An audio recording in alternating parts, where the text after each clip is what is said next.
Good morning, children.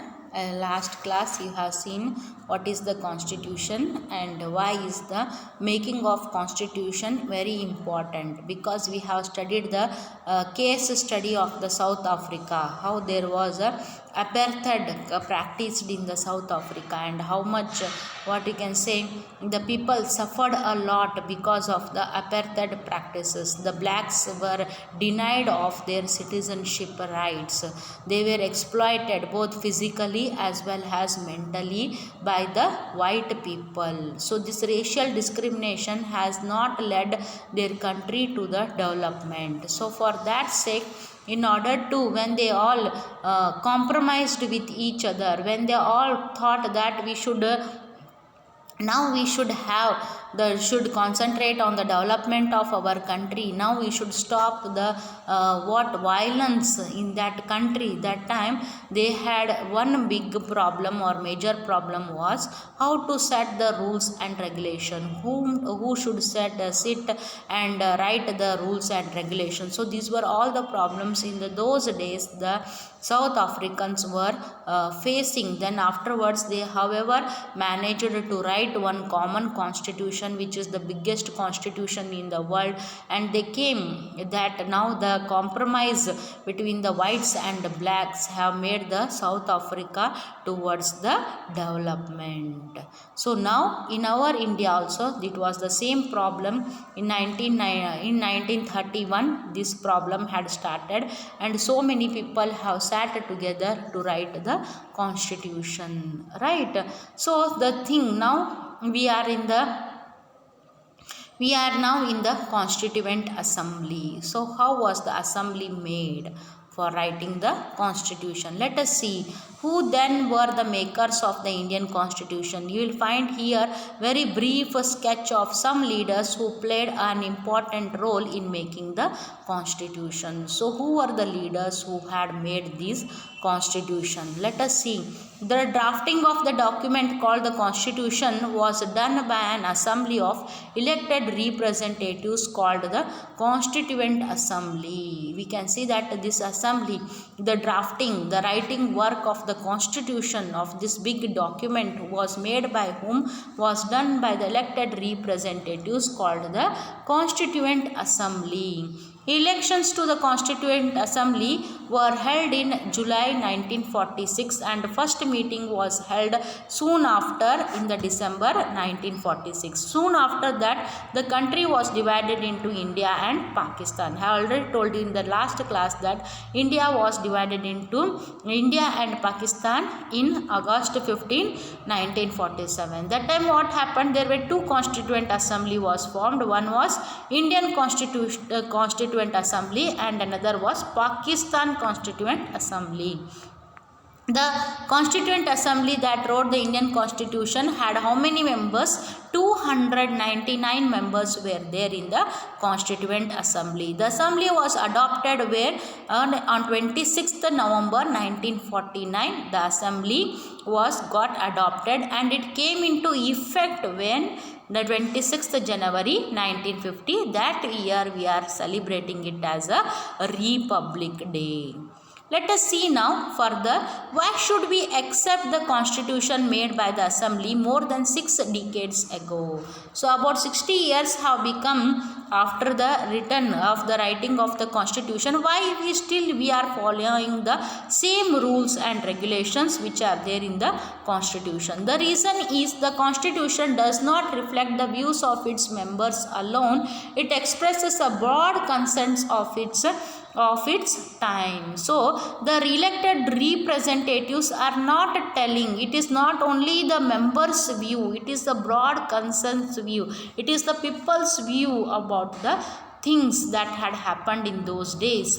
Many countries of the world have had to rewrite their constitution afresh because the basic rules were not acceptable to all the major social groups or political parties. So here you can see lot of countries have again and again amended their constitution. You have seen in Belgium 4 times they had amended the constitution, but in India it has not happened.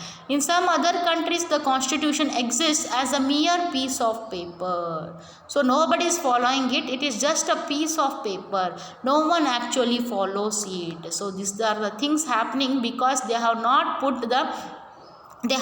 taken the broader sense. It is only the narrow sense. It is telling only about what the members were feeling in those days. It was only their opinion. But our Constituent Assembly is not one member's opinion or one member thinking. It is about the whole group, major groups or political leaders thinking. So only till today we all are obeying the Constitution. We are respecting our Constitution. We are following our Constitution. It is not a piece of a paper for us. We are having lot of respect for our Constitution. Each and every citizen of India pays a respect to the Constitution. Right here, Rajendra Prasad, you can see the photo, born 1884-1963, Bihar. President of the Constituent Assembly, lawyer, known for his role in Champaran Satyagraha, 3 times the President of the Congress, later the first President of India. You can see here Rajendra Prasad, Babu Rajendra Prasad, he was a lawyer who was the head of this constituent, who was the, what you can say, he was also one of the members of the Constituent Assembly, and he was also the head of the President of the Congress for 3 years, and later he became the first President of India. Jaipal Singh, 1903 to 1970, born Jharkhand, a sportsman and educationalist, captain of the first national hockey team, right, founder, president of Adivasi Mahasabha, later founder of Jharkhand Party. So here you can see these are the leaders who have written our Indian Constitution. He was a sportsman, he was an educationalist, he was the captain of our first national hockey team. Right, and the next one, what he was the founder president of Adivasi Mahasabha, and he was also the founder of the Jharkhand Party. H.C. Mukherjee, 1887-1956, born Bengal, vice chairman of Constituent Assembly, reputed author and educationalist, Congress leader, member of All India Christian Council and Bengal Legislative Assembly, later governor of West Bengal. You can see these are how these people were there. See the lot of achievements. Those who people have written our Constitution. So only our Constitution amendment, we have not done many times amendment of our Constitution, because our Constitution is written by such a great people of our country who were really worried about the progress of our country, who were day and night working for our country, who were all educationalists. They were not only educationalists, they were authors, they were sportsman background, they were lawyers, law background. Those all have written the rules and regulations of our country. Now here, in some other, over the last half a century, several groups have questioned some provisions of the Constitution, but no large social group or political party has ever questioned the legitimacy of the Constitution itself. So no party is telling that our Constitution is wrong. Some provisions, they have made some changes in only some provisions, right, but not all. Right, nobody is questioning about the rules and regulations which they have made in those days. 18 years of age ಆದಮೇಲೆ ಏನು ಮಾಡಬೇಕ್ರಿ, vote ಹಾಕಬೇಕು. ಇದನ್ನೆಲ್ಲ ಅವ್ರು rules and regulations ಮಾಡ್ಯಾರ. ಅದನ್ನ ಇನ್ನೂ ತನಕ ಯಾರೂ ಕ್ವಶನ್ ಮಾಡವಲ್ರು, ಚೇಂಜ್ ಮಾಡಂತ ಹೇಳವಲ್ರು. Because so after thinking a lot about thinking of each and every person, they had come to this decision and they have written the rules and regulations. ಅವಾಗ ಮಾಡಿದಂಥ rules and regulations ಈಗಲೂ ನಾವು 60 ವರ್ಷ ಹಿಂದೆ ಮಾಡಿದಂಥದನ್ನು ನಾವು ಈಗಲೂ ಏನು ಮಾಡಾಕತ್ತೀವಿ ರೀ, ಫಾಲೋ ಮಾಡಾಕತ್ತೀವಿ. ಅಷ್ಟು ಕರೆಕ್ಟಾಗಿ ರೂಲ್ಸ್ ಆ್ಯಂಡ್ ರೆಗ್ಯುಲೇಷನ್ಸ್ನ ಅವರು ಮಾಡಿದ್ದಾರೆ, which is universally acceptable by each and every person. ಆ ರೀತಿಯಾದಂಥ ರೂಲ್ಸ್ ಆ್ಯಂಡ್ ರೆಗ್ಯುಲೇಷನ್ಸ್ನ ಅವರು ಮಾಡಿದ್ದಾರೆ. Thinking, keeping the keeping the economic class of the society, poor class of the society, backward classes of the society, keeping all them in the mindset, they have written the constitution, they have done our constitution, they have framed our constitution. The second reason for accepting the constitution is that the Constituent Assembly represented universal adult franchise at that time. So the Constituent Assembly could not have been chosen directly by all the people of India. So what happened? There was no universal adult franchise when the Constituent Assembly was being done, because the universal adult franchise means above 18 years of age have the right to vote, and another one, he or she should be the citizen of our country.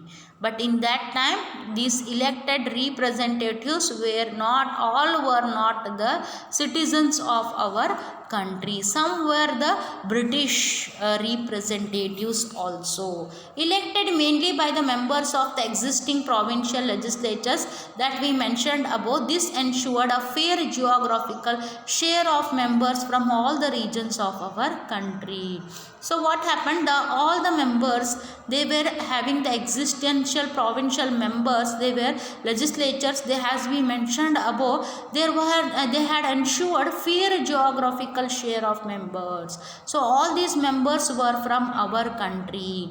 The assembly was dominated by the Indian National Congress. Yes, the assembly was dominated by, because in those days only Indian National Congress leaders were popular. So it was dominated by the Indian National Congress, the party that led the India's freedom struggle. So in those days, which was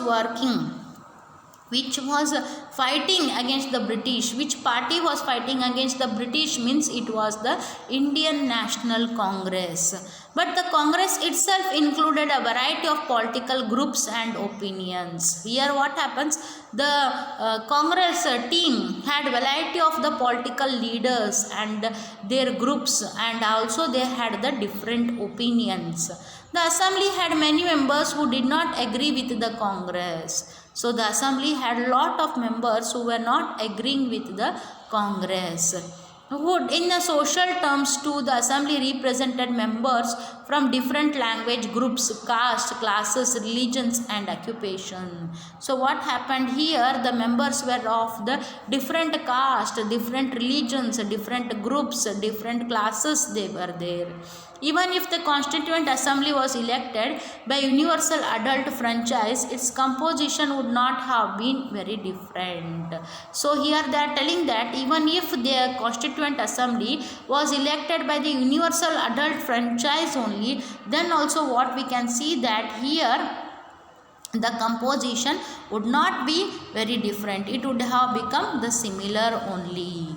Finally, the manner in which the Constituent Assembly worked gives the sanctity to the Constitution. The Constitution Assembly worked in a systematic, open and consensual manner. See here you can see, even though people were of the different opinions, different groups, they all together sat and they decided what is good for our country, and they have made a systematic, open and consensual manner.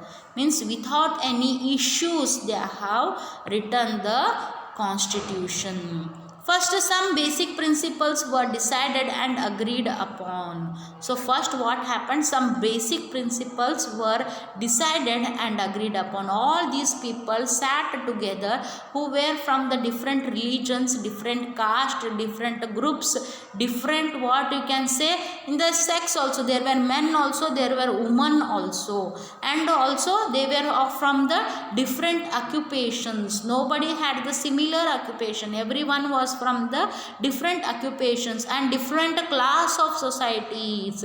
Some were rich, some were poor, some were from the middle class society. So these were different class of the society. They all sat together and they did the discussions. Debates was going on. Some were talking about the for, some were talking about the against. Then they used to come for the one decision making, because in Congress government everyone had of the political groups had different opinions. They were not having the same opinions. So they all sat together and decided the basic principles which everyone agreed upon. Then a drafting committee chaired by Dr. B.R. Ambedkar prepared a draft constitution for discussion. So the drafting committee chairman was whom? It was Dr. B.R. Ambedkar. He drafted the constitution for discussion. Several rounds of thorough discussion took place on the draft constitution clause by clause. So here people discussed each and every point, clause by clause, means every point by point they had made the discussions. More than 2000 amendments were considered. So how many times they amended, means they changed? For 2000 times it was changed. The members deliberated for 114 days spread over 3 years. So the members deliberated for 114 days. So 114 days this discussion was going on, that spread to what? 300 years, 3 years. 3 years they went for the long discussion. Every document presented and every word spoken in the Constituent Assembly has been recorded and preserved. So whatever the word was spoken, whatever the things were presented, till today we have the records of it. The documents are still preserved. These are called the Constituent Assembly debates. So what we are calling them? These are called what? Constituent Assembly debates. When printed, these debates are 12 bulky volumes. So how many volumes our constitution is there? 12 bulky volumes is there. These debates provide the rationale behind every provision of the constitution. So these volumes tell us what is there behind what is the provisions which are given in the constitution. These are used to interpret the meaning of the constitution. So these are used what? To interpret the meaning of the constitution. So what is the constitution? It is nothing but the set of the rules and regulations which each and every citizen must follow in the country, must obey in the country. There are a lot of provisions made for all the groups of the society. Here you can see, here there is a photo of G. Durgabai Deshmukh. She was the woman who was the woman member in the framing the Constituent Assembly. She is from Andhra Pradesh, 1909-1981, advocate. She is also a lawyer and public activist for women's emancipation. Founder of Andhra Pradesh Mahila Sabha, Congress leader, later founder chairperson of Central Social Welfare Board. So you can see G. Durgabai Deshmukh. She was where? She was born in Andhra Pradesh. She was an advocate and she was a public activist who was women's emancipation, means in the upliftment of the woman she was working for. She was the founder of what? Andhra Mahila Sabha and Congress leader. Later she became the founder, chairperson of the Central Social Welfare Board. So all these people were there who were working for the Constituent Assembly to make the clause by clause, means point by point. These people were working day and night. 299 members have worked for around 114 days to 3 years. They have been continuously working in framing of our constitution. Every clause by clause there was an introspection, right? 2000 times our constitution was amended, means it was changed by these drafting committee members. Let us see now here Baldev Singh, 1901-1961, born Haryana, a successful entrepreneur and a leader of the Panthik Akali Party in the Punjab Assembly, a nominee of the Congress in the Constituent Assembly, later Defence Minister in the Union Cabinet. He was entrepreneur, means he was a businessman, and he was also the leader in the Congress party. Later he became the Defence Minister. So here you can see these people are from the different backgrounds. They are not from the same background. One is a lawyer, another one is a public activist, another one is what, he is a sportsman, right? And this person, he is a businessman. Like this we have seen, and they are all educated persons who have written our Indian Constitution. So next one, guiding values of the Indian Constitution. So what are the values which are included in our Constitution?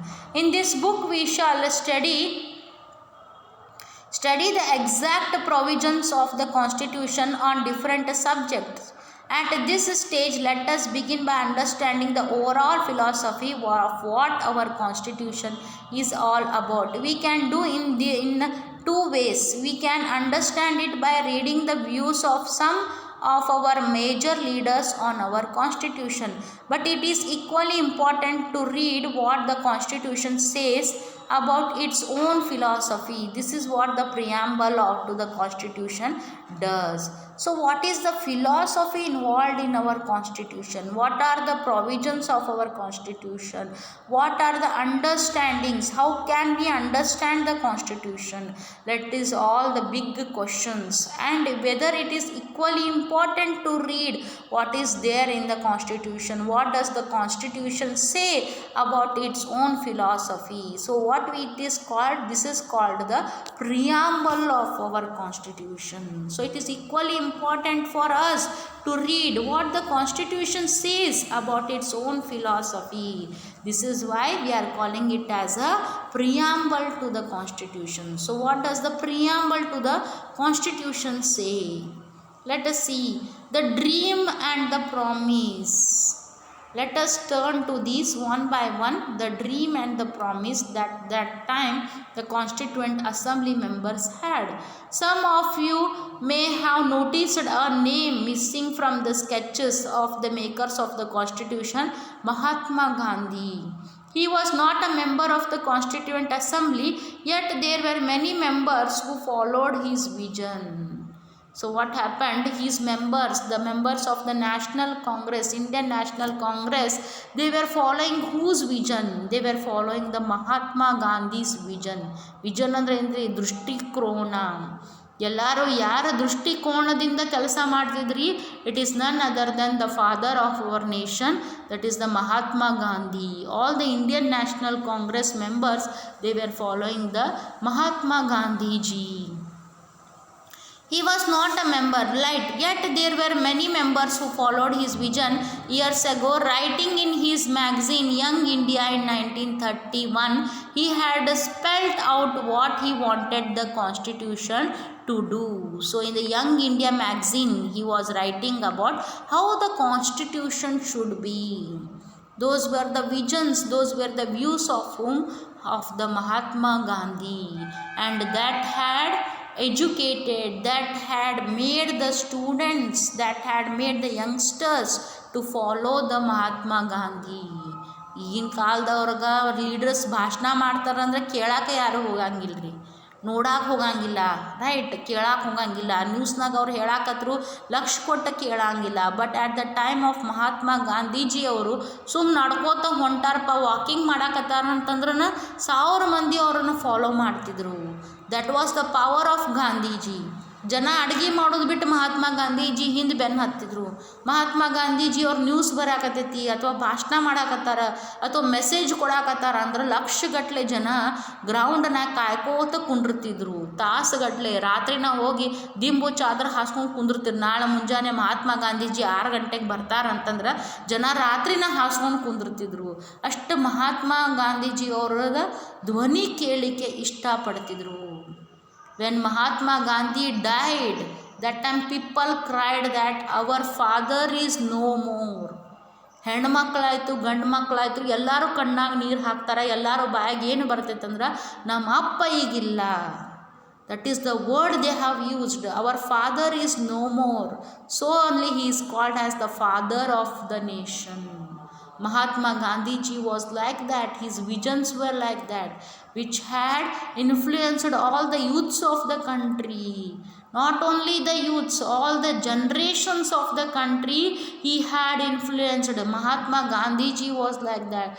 His speeches were like that, which were motivating each and every citizen of the India. Let us see what were his words that was published in the magazines of Young India. I shall strive for a constitution which will release India from all the thraldom and patronage. I shall work for an India in which the protesters shall feel that it is their country is whose making they have an effective voice. An India in which there shall be no high class and low class of people, an India in which all communities shall live in perfect harmony. There can be no room in such an India for the curse of untouchability or the curse of intoxicating drinks and drugs. Women will enjoy the same rights as men. I shall be satisfied with nothing else. See here, this Mahatma Gandhi ji has said that shall strive for a constitution which will release India from all the thraldoms and patronage. So what are the problems that India is facing? It should end. Right, that for that constitution I am striving hard. I want that type of country India should be. He is telling that I shall work for an India. I will work for an India in which the poorest shall feel that it is their country. Poor people should feel that it is their country. Americans are very happy in that. In America, you go and ask for a poor people, they say that it is my country, it is their country. Every poor man should feel that it is their country. That patronage should be there. Bhakti, bhaya, bhakti barbekri generally. And in whose making they have an effective voice ಇರಬೇಕು. ಅವ್ರ ವಾಯ್ಸನ್ನ ಕೇಳಬೇಕು. ಬಡವರ ಧ್ವನಿ ಏನಾಗಬೇಕ್ರಿ, ಗಟ್ಟಿ ಧ್ವನಿ ಆಗಬೇಕು. ಅದು ಎಲ್ಲಿ ಕೇಳಿಸ್ಬೇಕಂದ್ರೆ ದಿಲ್ಲಿಗೂ ಕೇಳಿಸ್ಬೇಕು. So that was a dream of the Gandhi. An India in which there shall be no high class and low class of people. ಈ ಕ್ಲಾಸ್ ಅನ್ನೋದು ಹೋಗಬೇಕು. There should not be high class people and low class people. And India in which all communities shall live in perfect harmony. Perfect harmony ಅಂದರೆ perfect peace ಇರಬೇಕು. People should not strive hard, or people should not start discriminating themselves among the high class, middle class, poor classes of the society. ಈ class ಅನ್ನೋದು ಒಂದು ರೀತಿಯಾದಂಥ disease ರೀ, ಅದಂಥ ಒಂಥರ ರೋಗ ಇದೆ. ಈ ರೋಗ ಹೋಗೋ ತನಕ we will never see the development. ಜನರು ಎಜುಕೇಟೆಡ್ ಆಗ್ಯಾರ, are they developed? Is this the question everywhere. They have become educated but they have not become developed. That is what we are seeing everywhere. Education ಬಂದ ತಕ್ಷಣ ಜನ development ಆಗಿಲ್ಲ ರೀ. Development ಯಾವಾಗ ಆಗ್ತದೆ? When you remove all this classes from your mind.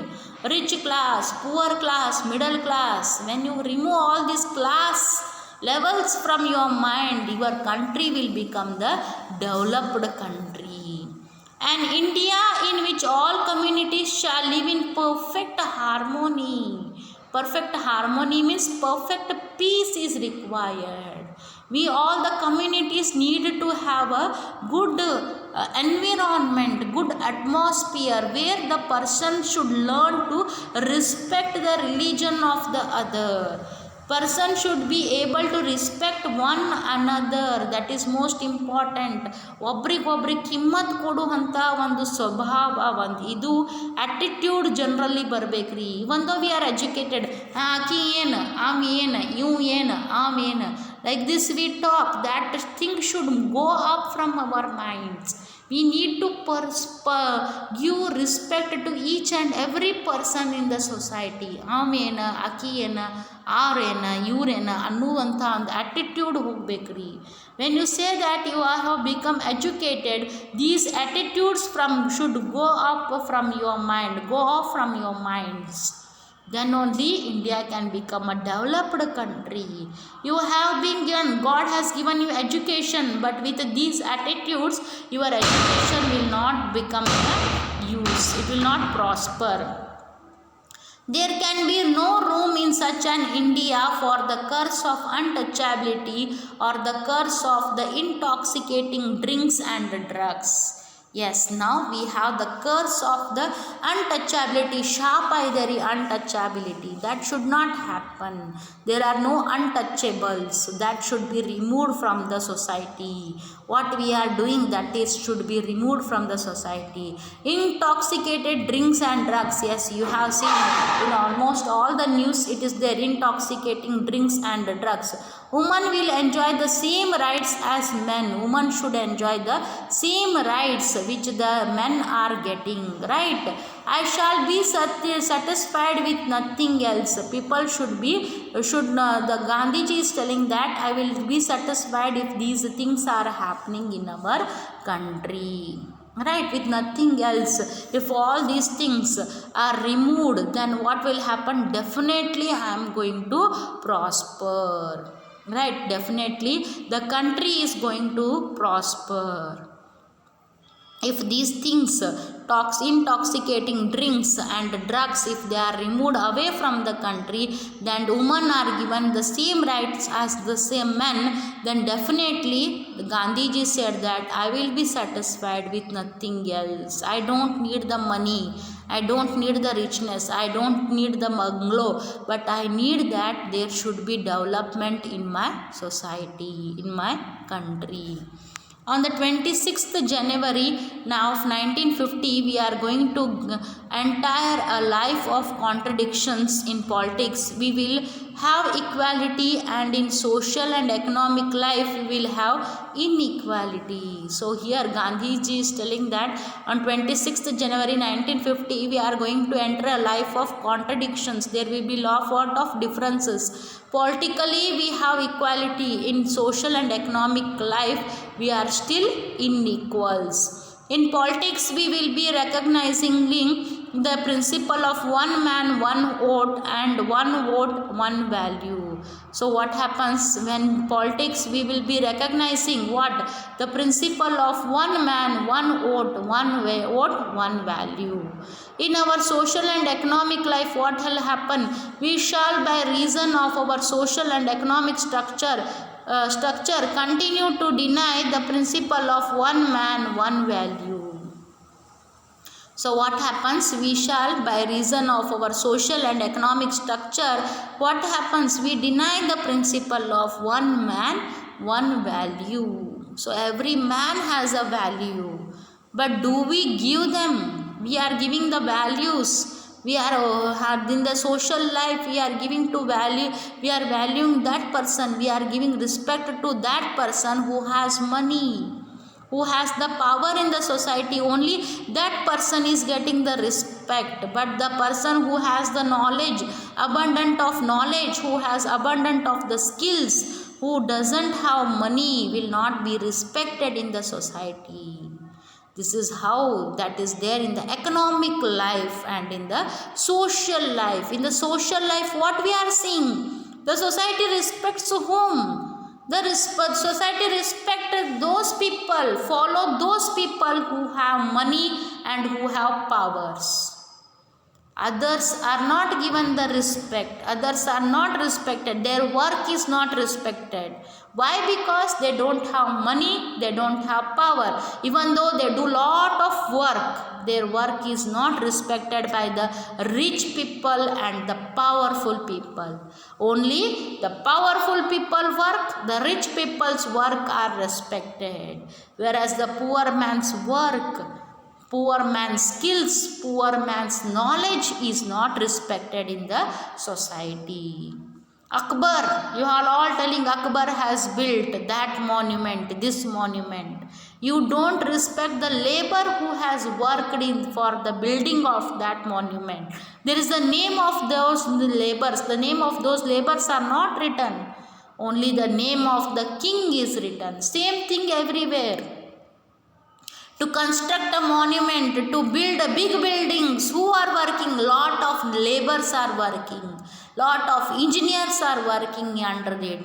Right, most it is the physical, what you can say, the physical work of the labor is more than anyone's else work. But the labor is not respected. The labor's name is not identified after the monument is ready. The person who has constructed the monument, only his name is going to become highlighted. So this is how, which what you can say, this is the life in the today's modern world, that about that thing Gandhiji has said earlier before. In the year 1950 only he has said these things.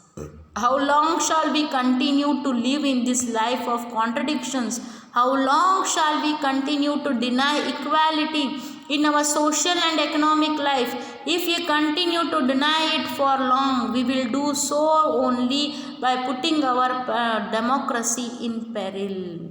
So what happens if we continue to live like this? If you continue to deny equality in our social and economics, then definitely we are going to pay it for a long run. In the short run we enjoy the things, but in the long run definitely we are going to pay for these things. It was said by whom? By the Mahatma Gandhiji in 1950 only. Finally, let us turn to Jawaharlal Nehru giving his famous speech to the Constituent Assembly at the stroke of midnight on 15th August 1947. So Jawaharlal Nehru is also there. 1964 born, Uttar Pradesh, Prime Minister of the interim government, lawyer and Congress leader, advocate of socialism, democracy and anti-imperialism, later first Prime Minister of the India. Let us see what he said. His independence speech. Long years ago we made a tryst with destiny, and now the time comes when we shall redeem our pledge, not wholly or in full measure, but very substantially. At the stroke of the midnight hour, when the world sleeps, India will awake to life and freedom. Here is telling that after a hard destiny we have got, after trying for lot of things, after doing lot of hard work, we have got this full pleasure. At that too in the midnight we have got, where the world is sleeping, we are all awake for life and the freedom. A moment comes when an age ends, and when the soul of a nation long suppressed finds utterance. So here what happens to the from old to the new, what we are seeing, when an age ends, when the soul of a nation long suppressed finds the utterance. It is fitting that at this solemn moment we take the pledge of dedication to the service of India and her people, and to the still larger cause of humanity. So what we are seeing here the service of India and her people, to whom? To the large cause of the humanity. We will work on the human grounds. The service will be to the people, to improve their life, to the standard of their living and all. Freedom and power bring responsibility. The responsibility rests upon his assembly, a sovereign body representing the sovereign people of India. Here freedom and power, it is what? It is giving us the responsibility. Now we have to work for the sovereign India. Before the birth of freedom we have endured all the pains of labor, and our hearts are heavy with the memories of this sorrow. Some of those pains continue even now. So because when the British was ruling India, that time we had lot of pains because we were made to work as a laborers.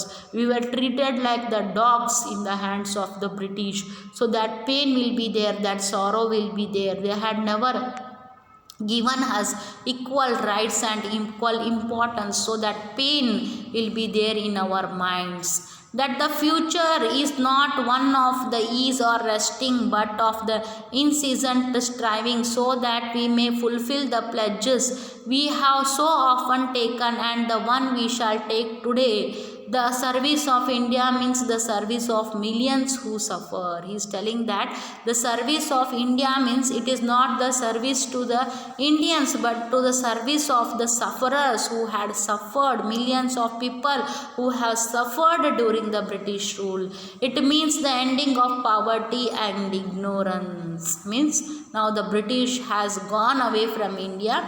So our poverty is going to end, our ignorance is going to end, and disease and inequality of opportunity is going to end, because it is our India where the people are given equal opportunities, right? The ambition of the greatest man of our generation has been to wipe every tear from every eye. So here our greatest man of our generation, that is Mahatma Gandhiji's dream was to wipe the every tear of the every eye.